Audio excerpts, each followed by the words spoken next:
determines our behavior or influences our behavior or experiences. So that's kind of the way we've tried to deal with it. Charlie, one of your more well-known books is Altered States of Consciousness, in which you deal with many different kinds of altered states of consciousness. Warren is talking about a particular kind of altered state of consciousness, which is temporal lobe epilepsy, which has been shown to cause religious experiences at times.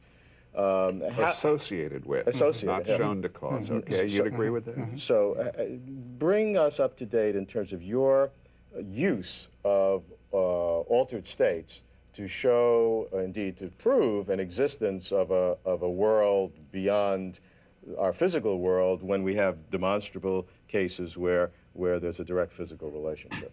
Okay, we're mixing a couple of things there. My interest is in altered states is that it's clear the mind can work in very different patterns.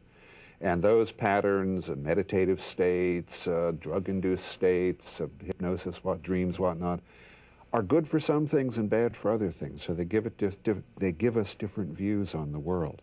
In terms of proving that there is something beyond that as a merely subjective phenomena or merely brain-based phenomena, altered states don't prove that per se. Altered states give you a great experience and they may give you conviction, but that's not the same as proving that mind is something more than the body. That's where you get into parapsychological material. The human mind can do things that we can't attribute to what we know about neurophysiology or conventional physics.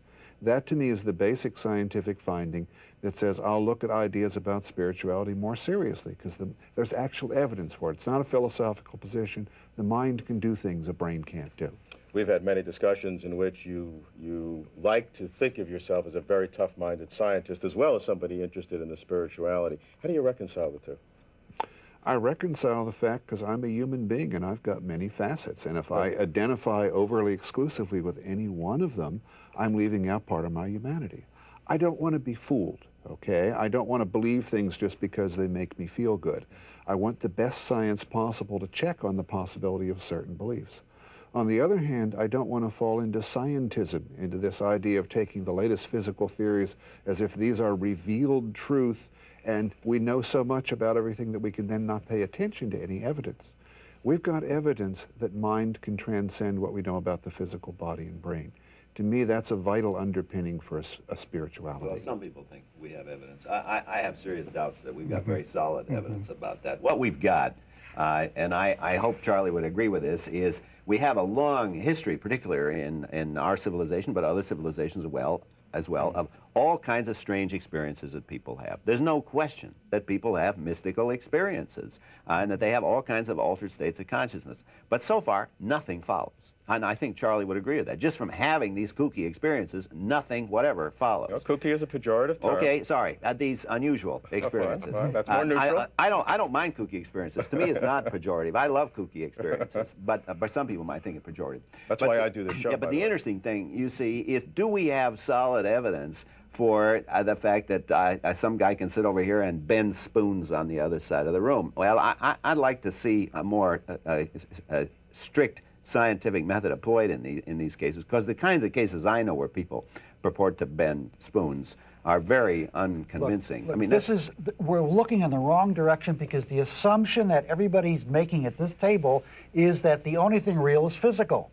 It's even clear that that what's physical isn't contained in physical. That's not my assumption. Let me finish. That's not my assumption. For example, a magnetic field exists in space and time. There's no physicality to a magnetic field. It's not mass, and it's not energy in that sense, but yet we ascribe it and give metaphors for it's wavy, it's this, it's that, because that's what we do.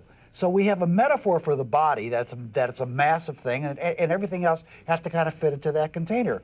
There's clear evidence of a subjective nature, of a spiritual nature, which indicates that there are memories of things that people couldn't have possibly remembered from normal data processing. I think there's no question that people have all sorts of interesting, fascinating, strange experiences, and this ought to be a matter of great interest to us. The point, however, is from the existence of the experience by itself, nothing follows. It doesn't follow that they are in communication with the navel of the universe, or that there is a separate realm that's not part of the world we live in. But in exploring the human condition, it is important to explore these kinds of experiences. Absolutely. It's absolutely crucial to take all the data. And part of the data that we have about human life is that people have all sorts of experiences that transcend ordinary, everyday mediocrity. And this isn't something to be lamented or sneered at. It's something to be cherished and investigated. I'm not sure that nothing follows. I mean, most of these experiences, particularly the ones that are related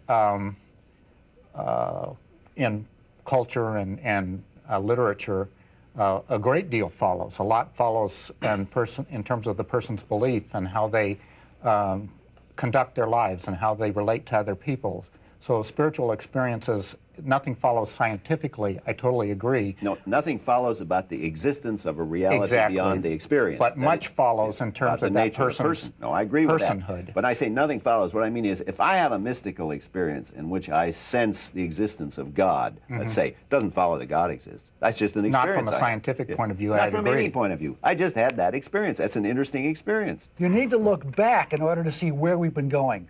And it turns out that there were ancient spiritual traditions, Kabbalah, for example, the ancient people of Chaldea around the Tigris and Euphrates rivers, who saw the nature of spirit and soul and consciousness in a way which is more reminiscent of the way quantum physics would speak about such a process in terms of the vacuum of space as being the home of the soul or the home of the spirit, and vibrations of nothing, vibrations of the vacuum of space, as being the conscious efflorescence of which we partake in. And the memories that we all have, we think, oh, that's only my memory. Your brain is 1,000,000 years old. It's got memories going way Warren back. over here is a little amused by all this. Tell us what's amusing about this. Well, it's just going to a level that within my area of science, it's very difficult to deal with. I mean, to postulate ancient non-physical entities as being a part of who I am now in that sense. I certainly would suggest that God exists, that there is a spiritual universe, and that what we have in ancient religious traditions is some changing attempts to represent that. But whether that has anything to do with what I am as a person, I really, that is a big leap to me, to leap from there to myself and my consciousness. And You know, I have read a commonality between the books of the person on my right and left, no political implication here whatsoever, in that both of you, Charlie and Fred, in your own approaches, have used as a proof of what you do, or the legitimacy, as because what science has achieved in the world has been a lot of bad things. And therefore, we need to look to other things than traditional science to help us out. But doesn't this confuse morality with reality? And as far as it doesn't matter what science achieves, good or evil, truth is amoral, like it or not. Why is the result is so important? You're putting me in a box. I'm not going to let you put you in, Robert. I have nothing against science, and I don't attribute the bad things in the world to science. I never have. What people do with the truths discovered by science, that's a matter of morality and intelligence and so forth. That's different. What I object to is scientism. It's when someone, for instance, and I've counseled innumerable people like this, has a spiritual experience and they mention it in front of someone who thinks they're being scientific and says, that's impossible, you must be crazy. That I don't like. That dismissal of people's actual experiences, that's not good science, that's scientism, that's arrogance in the disguise of science. That's been my major concern. Coming out of the scientific rank is my own arrogance, how arrogant I could be to put down other people's ideas that didn't agree with my scientific view of the world. And so in my recognizing my own arrogance, I began to see that where am I coming from? When I went around the world and spent time with indigenous peoples in various tribal situations, I realized my arrogance just didn't fit in. And as long as I held on to my scientific view, I couldn't see. I was blind.